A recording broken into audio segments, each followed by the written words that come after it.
जय Hind friends, focus exam तक YouTube channel पे स्वागत करते हैं आप लोग का। आज मैं आप लोग के लिए 69वीं बीपीएससी पीटी 2023 एग्जाम के लिए करंट अफेयर्स का मैं ये रिवीजन सीरीज लेकर आया हूं, जो कि अब बीपीएससी एग्जाम के लिए बहुत ही इंपॉर्टेंट होने वाला है। बिल्कुल बीपीएससी पैटर्न को देखते हुए सारा क्वेश्चन इसमें इंक्लूड कर दिया गया है और इसमें वैसा ही क्वेश्चन लिया गया है जो आपके एग्जाम में प्रश्न बन सकता है, जहां से आपके एग्जाम में प्रश्न पूछा जाएगा। सेम उसी टाइप का क्वेश्चन इसमें फ्रेम कर दिया गया है। तो ये वीडियो आपके लिए बहुत ही इंपॉर्टेंट होने वाला है। आज जो मैं कवर करूंगा दोस्त, मॉडल प्रैक्टिस सेट 1 को कवर करेंगे। इसमें आपको टोटल 25 क्वेश्चन देखने को मिलेगा। सारे क्वेश्चन को मैं कंसेप्ट के साथ फुल डिस्कशन करवाने वाला हूं, तो वीडियो आप लोग लास्ट तक देखना, आपको बहुत सारा चीज़ नया सीखने को जरूर मिलेगा। इसमें आपका जो भी क्वेश्चन दिया गया है जनवरी से लेकर सितंबर 2023 तक का क्वेश्चन इंक्लूड कर दिया गया है। ये टोटल आपको मैं 20 से 25 वीडियो देने वाला हूँ, जहाँ से आपका टोटल जनवरी से लेकर सितंबर तक सारे प्रश्न आपका रिवीजन हो जाएगा, जहाँ से एग्जाम में प्रश्न पूछा भी जाएगा। देखो मेरे भाई, अगर आपको मंथली वीडियो चाहिए तो मेरा यूट्यूब पर ऑलरेडी दृष्टि का मैं मैगजीन करवा रखा हूँ जनवरी से लेकर सितंबर तक। वहाँ क्वेश्चन देखने को मिल जाएगा। टोटल 50 क्वेश्चन हर सेट में करवाया गया है, तो वहाँ से भी आप वीडियो देख सकते हैं। वहाँ से भी क्वेश्चन आपके एग्जाम में प्रश्न देखने को मिल सकता है। तो आइए स्टार्ट करते हैं। अगर वीडियो आपको ठीक लगता है तो इसको लाइक, शेयर एंड सब्सक्राइब कर सकते हैं। देखो मेरे भाई, पहला नंबर जो क्वेश्चन दिया गया है, आपसे पूछा जा रहा है कि किस अमेरिकी राज्य ने दिवाली को आधिकारिक राजकीय अवकाश के रूप में मान्यता दिया है। तो ये आप लोग पढ़े होंगे। इसका आंसर जो होगा क्या हो जाएगा, पेंसिल्वेनिया होगा। एक्चुअल में हुआ क्या था कि आपको अमेरिकी राज्य पेंसिल्वेनिया ने दिवाली फेस्टिवल को आधिकारिक राजकीय अवकाश के रूप में मान्यता दिया था। एक्चुअल में वहाँ इसलिए मान्यता दिया गया था कि पेंसिलिया में लगभग आपको 20 लाख से अधिक दक्षिण एशियाई निवास आपको वहाँ निवास करते थे, जिसके कारण ये फैसला लिया गया। और ये जो फैसला किसके द्वारा लिया गया था, तो आप लोग पढ़े होंगे कि पेंसिलिया के सीनेटर निखिल सावन ने ट्वीट करके जानकारी दिया था, जिसमें बताया गया था दिवाली को आधिकारिक अवकाश के रूप में मान्यता देने के लिए सीनेट ने इसे सर्वसम्मति से मान्यता दिया था। तो इसका आंसर क्या हो जाएगा, आपका ए हो जाएगा। देखते हैं सेकंड नंबर क्वेश्चन। देखिए आपसे क्या पूछ रहा है। देखिए सेकंड नंबर क्वेश्चन पूछा जा रहा है आपसे, किस देश के उच्चायोग ने कारगिल में परियोजनाओं के लिए अनुदान की घोषणा किया गया था। तो ये अभी रिसेंटली में ही किया गया था। ये किसके द्वारा किया गया था, तो ये ऑस्ट्रेलिया के द्वारा किया गया था। आप लोग पढ़े होंगे कि लद्दाख के इतिहास में पहली बार भारत में ऑस्ट्रेलियाई उच्चायोग ने कारगिल में एक परियोजना के लिए अपने सरकारी अनुदान की घोषणा किया गया था। और ये किसके द्वारा किया गया था, ये भी आपके एग्जाम में बीपीएससी पूछ सकता है। तो भारत में ऑस्ट्रेलियाई उच्चायोग बैरी ओ फॉरेल के द्वारा, किसके द्वारा किया गया था। देखो मैं पूरा कंसेप्ट के साथ सारा बता दूंगा आपको। बैरी ओ फॉरेल के द्वारा किया गया था, यह घोषणा किया गया था। तो इसके अध्यक्षता में किया गया था। तो ये बैरी ओल आपको फेरोल की अध्यक्षता में किया गया था। यह कहाँ बैठक किया गया था, तो आप लोग पढ़े होंगे श्रीनगर में यह घोषणा किया गया था। एक्चुअल में इसमें घोषणा भी किया गया था और बताया गया था, एक परियोजना चला था जिसके तहत ये फैसला लिया गया था, रिटर्न टू रूट्स के उद्देश्य के तहत, जिसमें आपको शिक्षा के बारे में बताया गया था, जिसमें से आदिवासी के बच्चों को पढ़ाने उड़ाने के लिए और वैज्ञानिक जुड़ाव में शामिल करने के लिए ये सब योजनाएँ उसमें चलाया गया था। नेक्स्ट क्वेश्चन देखते हैं क्या कर रहा है आपसे। देखिए, बंगाल की खाड़ी में उठने वाली चक्रवाती तूफान साइक्लोन मोचा को किस देश के द्वारा नाम दिया गया था। साइक्लोन मोचा बहुत तबाही मचाया था, आप लोग पढ़े भी होंगे। तो ये आपको किसके द्वारा ये साइक्लोन मोचा नाम दिया गया था, तो ये एक्चुअल में अमन के द्वारा दिया गया था। आप लोग पढ़े होंगे कि भारत मौसम विज्ञान यानी आईएमडी ने बंगाल की खाड़ी के आसपास के एरिया में चक्रवाती तूफान यानी साइक्लोन मोचा की भविष्यवाणी किया था। और ये कब की बात है, तो ये आपको 7 मई को आप लोग पढ़े होंगे। 7 मई के बीच में पूर्वी तट पे टकराने की उम्मीद जताया गया था, जिसमें कारण ये टकरा भी गया था। तो चक्रवाती तूफान को मोचा नाम दिया गया था, किसके द्वारा नाम दिया गया था, तो ये आपको यमन के द्वारा दिया गया था। यह नाम जो एक्चुअल में दिया गया था, लाल सागर के तट पर स्थित यमेनी शहर मोचा के नाम से ये प्रेरित है। तो ये भी क्वेश्चन आपसे एग्जाम में डीप में पूछ सकता है। चलिए अगला क्वेश्चन देखते हैं। अगला क्वेश्चन पूछा जा रहा है आपसे कि हाल ही में किस कंपनी ने भारत में टेलीकॉम लाइसेंस मिला है। यानी आपको हाल ही में किस कंपनी को भारत में टेलीकॉम लाइसेंस मिला है। तो ये जो लाइसेंस मिला है, ये आपका जूम ऐप मिला है। जूम ऐप आप लोग पढ़े होंगे कि एक प्रकार का वीडियो कॉन्फ्रेंसिंग प्लेटफॉर्म है। जूम की पेरेंट में अपनी जूम कम्युनिकेशन में भारतीय दूरसंचार विभाग की तरफ से देशव्यापी को टेलीकॉम लाइसेंस मिला है। जूम में आप क्या देखते हैं, इसमें वीडियो कॉन्फ्रेंसिंग तो होता है, बहुत सारे जुड़ के हम लोग इसमें बात करते हैं। अगर आप जॉब में होंगे तो आप लोग को ज़्यादा पता होगा, मीटिंग इसमें चलते रहता है। हम लोग तो डेली जूम पे बात करते हैं, ठीक है। तो जूम जो है आपको वीडियो कॉन्फ्रेंसिंग बेस्ड एक अमेरिकी कंपनी है। तो ये भी आपको पता होना चाहिए, क्वेश्चन आपसे पूछ सकता है। अगला क्वेश्चन देखते हैं। करा अमेरिका संयुक्त राज्य अमीरात के बाद कौन सा देश वित्त वर्ष 2023 में भारत का तीसरा सबसे बड़ा निर्यात गंतव्य बन गया है? तो तीसरा सबसे बड़ा निर्यात गंतव्य जो देश कौन सा बना है? तो आपका ये नीदरलैंड बना है। आंसर आपका क्या हो जाएगा? डी हो जाएगा। नेक्स्ट क्वेश्चन चलते हैं। देखिए नेक्स्ट क्वेश्चन आपसे पूछा जा रहा है कि सर्वाधिक मोबाइल स्पीड के मामले में दुनिया में शीर्ष पर कौन सा देश है? यानी सर्वाधिक आपको मोबाइल स्पीड के बारे में सबसे आपको शीर्षतम वाला देश बताना है आपको, तो ये आपका कतर हो जाएगा। क्या आंसर हो जाएगा? आपको कतर हो जाएगा। देखिए इंटरनेट स्पीड करने वाली टेकअप फॉर्म एक कंपनी है, नाम सुने होंगे उकला।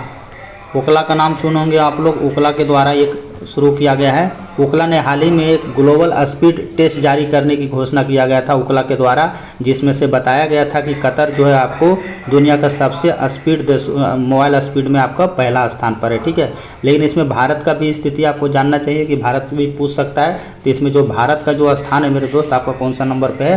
तो ये 60वां स्थान पर है भारत। ठीक है, चलिए अगला क्वेश्चन देखिए क्या पूछ रहा है आपसे। करा चक्रवात मोचा के तबाह हुए म्यांमार की सहायता के लिए भारत सरकार ने कौन सा ऑपरेशन चलाया था?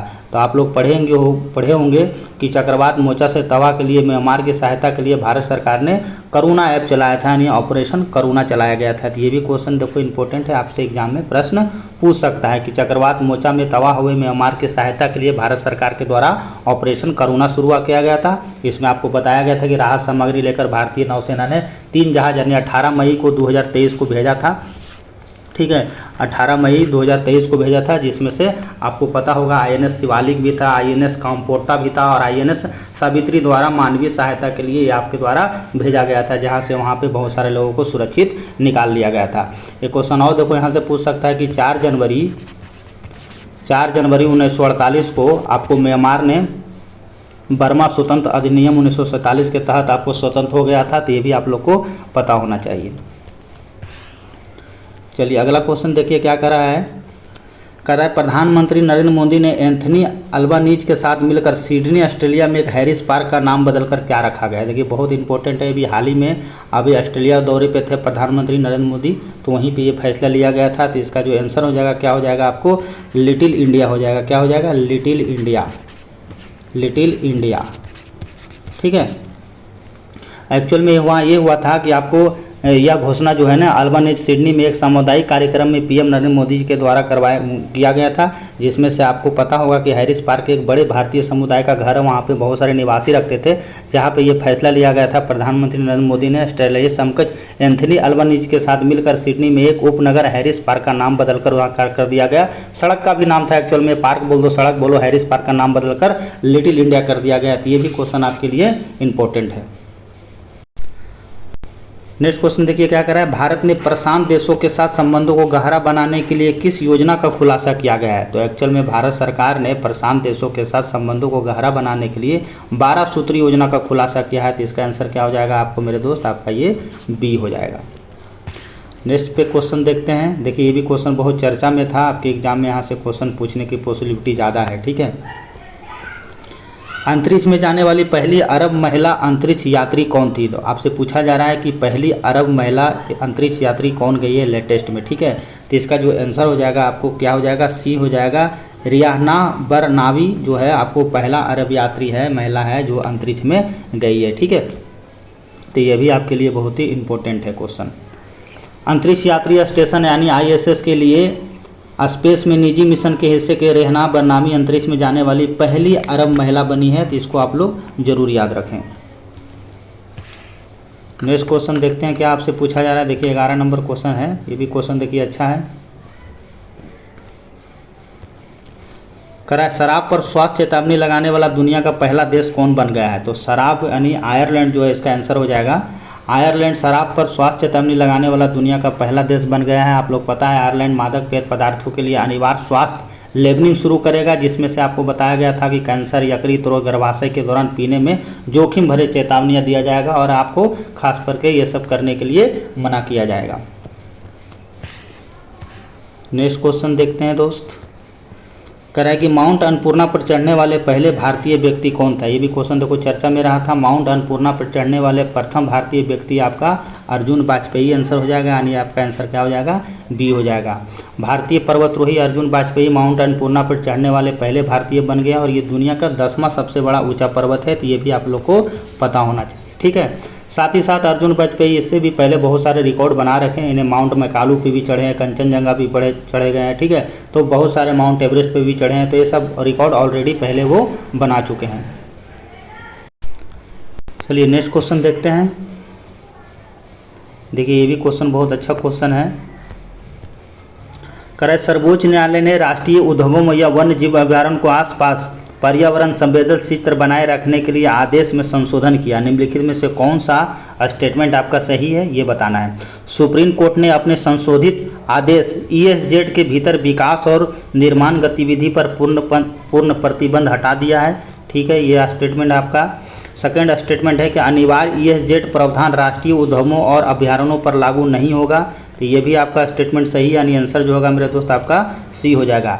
एक्चुअल में ये जो संशोधन लाया गया है पर्यावरण मुद्दे को ध्यान में रखते हुए आपका लाया गया था। सुप्रीम कोर्ट ने राष्ट्रीय उद्यानों या वन्यजीव अभयारण्यों के आसपास 1 किलोमीटर पर्यावरण संवेदन क्षेत्र में यानी ESZ में बनाए रखने के लिए जून 2022 में आदेश संशोधन जारी किया गया था। इसमें आपको बताया भी गया था कि सुप्रीम कोर्ट ने अपने संशोधित आदेश में ESZ के भीतर विकास और निर्माण गतिविधि को पूर्ण तरीके से क्या कर दिया गया है, हटा दिया गया है। तो ये भी स्टेटमेंट आपका बिल्कुल सही है।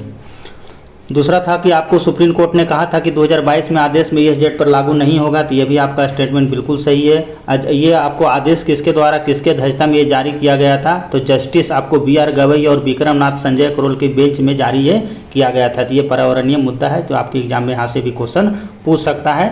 ठीक है, कि आपका पर्यावरणीय मसौदा या अंतिम अधिसूचना जारी के लिए पर्यावरण मंत्रालय द्वारा इसे लंबित प्रावधानों के लिए मान्यता दिया गया है, तो ये आपके लिए भी इम्पोर्टेंट है।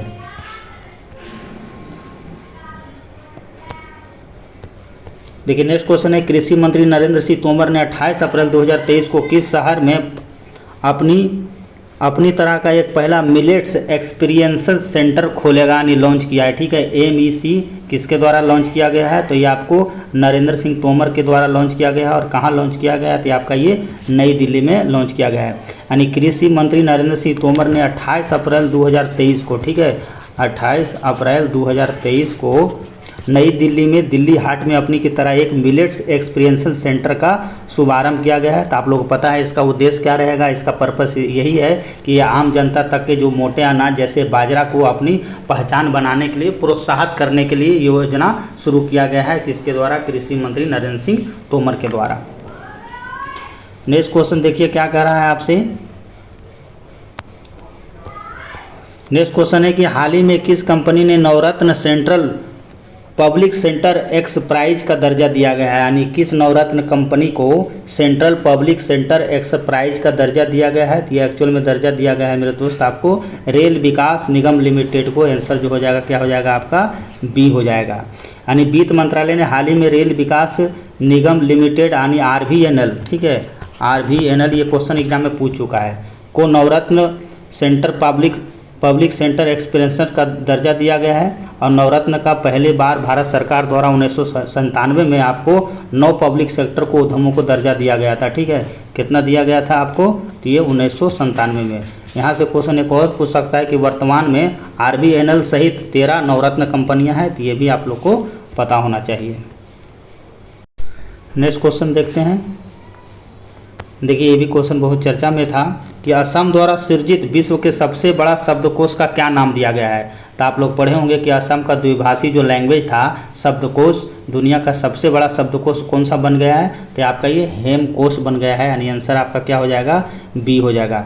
एक्चुअल में क्या हुआ था ना, 123 साल पुराना हेमकोश संस्कृत वर्तनी पर आधारित असमिया भाषा का पहला आपको व्युत्पत्ति शब्दकोश है, जिसमें श्री बरुआ के दादा, ठीक है हेमचंद्र बरुआ से संकलित किया गया है। तो ये क्वेश्चन आपके लिए बहुत ही इंपॉर्टेंट हो जाता है। इसमें बहुत सारा चीज़ बताया गया था कि 10,200 पत्रों में इसका ब्रेल का संकलन किया गया है या किस खंडों में बटा गया है, तो इसीलिए क्वेश्चन आपके एग्जाम के लिए इम्पोर्टेंट हो जाता है। और ये सितंबर 2022 में जारी शब्दकोश के एक प्रति नई दिल्ली में के प्रधानमंत्री नरेंद्र मोदी को भी भेंट किया गया है। तो ये भी क्वेश्चन आपसे एग्जाम में पूछ सकता है। ठीक है, तो इसको भी आप लोग याद रखना।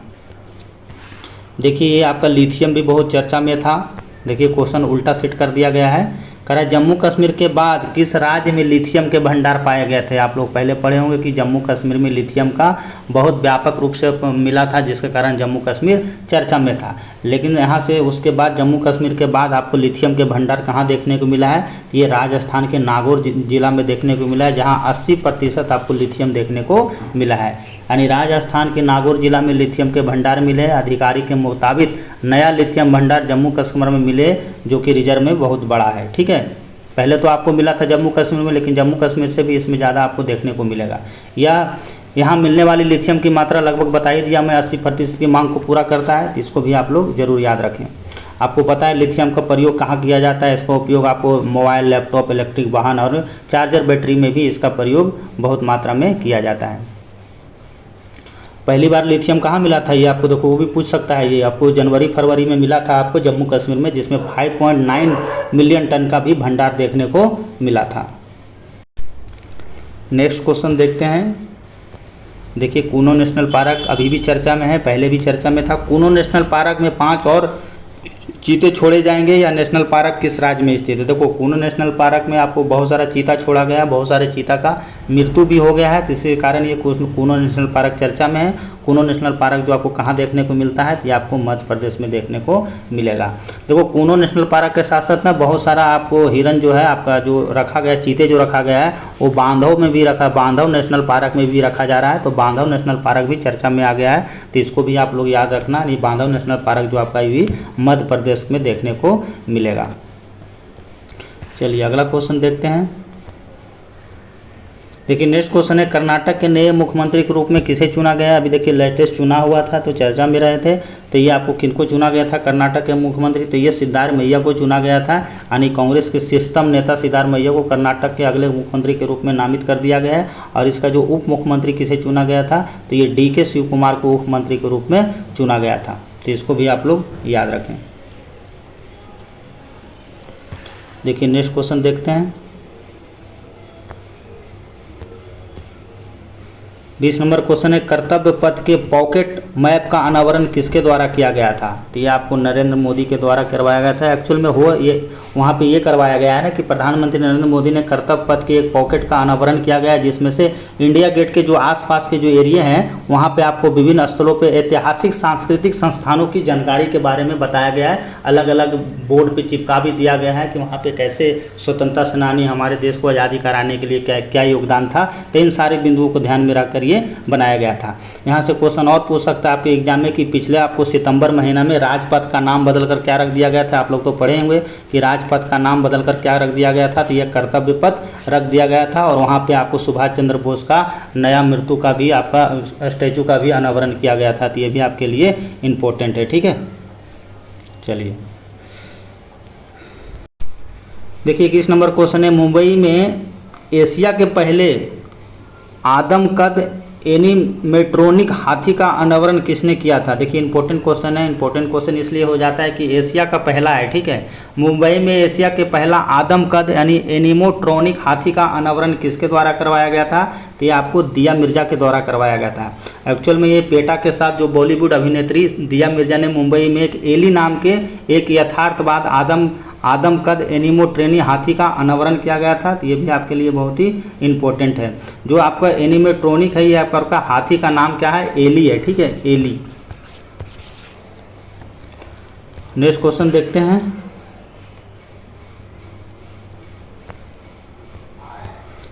देखिए ये भी क्वेश्चन देखो चर्चा में रहा था दोस्त। ठीक है, कह रहा है कि किस उत्तर पूर्वी राज्य का उद्देश्य दिसंबर 2023 तक AFSPO को वापस लेना है। AFSPO कहने का मतलब हुआ शासक बल विशेष अधिकार अधिनियम। ठीक है, तो ये अधिनियम किसके द्वारा पारित किया गया था, कौन सा राज्य के द्वारा, तो ये आपको असम के द्वारा।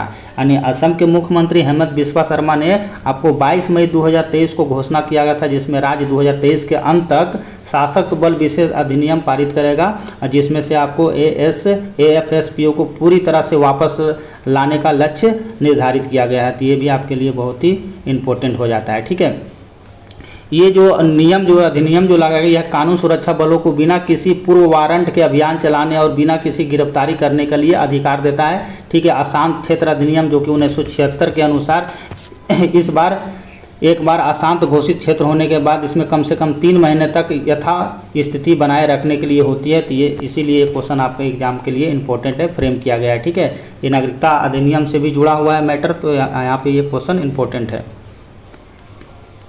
देखिए नेक्स्ट क्वेश्चन है 23 नंबर क्वेश्चन क्या पूछ रहा है आपसे कि प्रधानमंत्री मोदी ने नए संसद भवन के उद्घाटन से संबंधित कौन सा कथन आपसे सही नहीं है, ये पूछ रहा है आपसे। ठीक है, 28 मई 2023 को मोदी जी ने सेंगोल को नए संसद भवन में स्थापित किया था। इस सेंगोल को भारत के प्रधानमंत्री जवाहरलाल नेहरू ने स्वीकार किया था। ठीक है, यह स्टेटमेंट तो बिल्कुल सही है।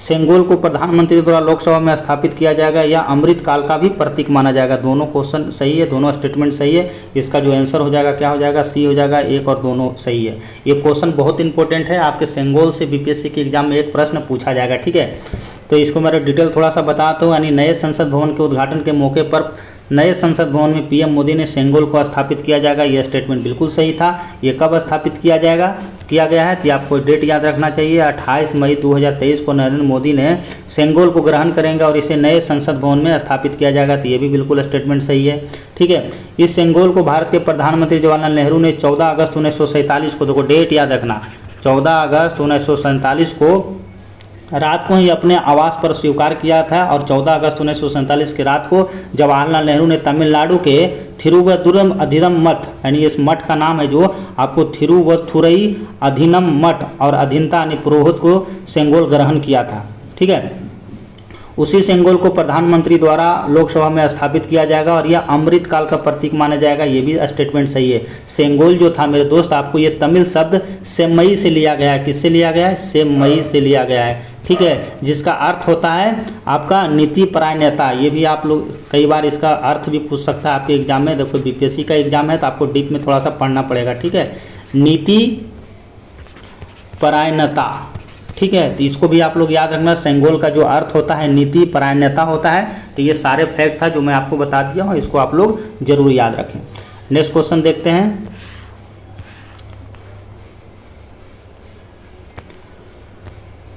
देखिए, भारत में किस वर्ष तक क्षय रोग को समाप्त करने की घोषणा किया गया है, तो भारत जो है क्षय रोग कब तक समाप्त करने की घोषणा किया है, तो आपका ये 2025 तक। केंद्रीय स्वास्थ्य मंत्री और परिवार कल्याण मंत्री डॉक्टर मनसुख मंडाविया ने जिनेवा में आयोजित 76वें, तो कोई पूछ सकता है जी, जिनेवा में आयोजित किया गया था 76वें विश्व स्वास्थ्य संगठन के दौरान तपेदिक यानी टीबी को क्वाड प्लस साइट इवेंट के रूप में मुख्य भाषण दिया गया था, जिसमें से बताया गया था कि आपको ये 2025 तक आपको ये टीबी मुक्त घोषित कर दिया गया जाएगा, यानी क्षय रोग मुक्त घोषित कर दिया गया। प्रधानमंत्री मोदी ने क्षय रोग को मुक्त भारत अभियान 2025 तक क्षय रोग को खत्म करने के लिए महत्वाकांक्षी योजनाओं को शुरुआत किया गया है।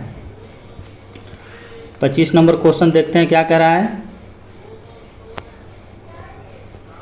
सतत विमानन ईंधन के साथ भारत की पहली वाणिज्यिक यात्री विमान कहाँ से उड़ान भरेगी, तो ये आपको पुणे नई दिल्ली से शुरुआत किया जाएगा। आंसर जो होगा आपका डी हो जाएगा, यानी सतत विमानन ईंधन के साथ भारत की पहली वाणिज्यिक यात्री उड़ान ने पुणे से दिल्ली के लिए उड़ान भरी है, तो इसका आंसर आपका डी हो जाएगा।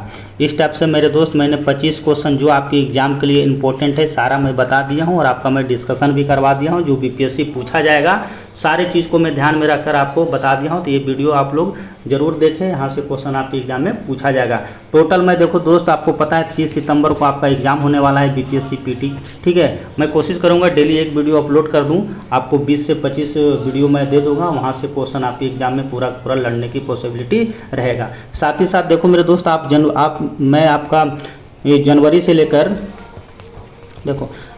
लेकर सितंबर तक मैं बिहार दृष्टि करंट अफेयर भी करवा रखा हूँ अपने यूट्यूब चैनल पर। वहाँ मैंने प्ले लिस्ट बना दिया हूँ, वहाँ आपको 50 क्वेश्चन देखने को मिल जाएगा, तो वहाँ से भी आप रिवीजन कर सकते हैं। वहाँ भी क्वेश्चन का लेवल बहुत ही बढ़िया दिया गया है। बाकी ये मैं आपका रिवीजन सीरीज चल रहा है, इसको मैं 30 सितंबर तक चलाऊँगा, आपको 30 सितंबर यानी 25 सितंबर चलाऊँगा। 20 से 25 में वीडियो दे दूँगा, 20 से 25 मिनट का भी वीडियो होगा। सारा क्वेश्चन अगर देख लेते हैं तो आपका में भी काम हो जाएगा। ठीक है, तो फिलहाल इसको आप लोग रिवीजन कीजिए और अगर वीडियो ठीक लगता है तो इसको लाइक शेयर एंड सब्सक्राइब जरूर करें। नेक्स्ट वीडियो मैं आपको जल्द कल बना के दे दूंगा, तब तक आप इसको रिवीजन करें। धन्यवाद।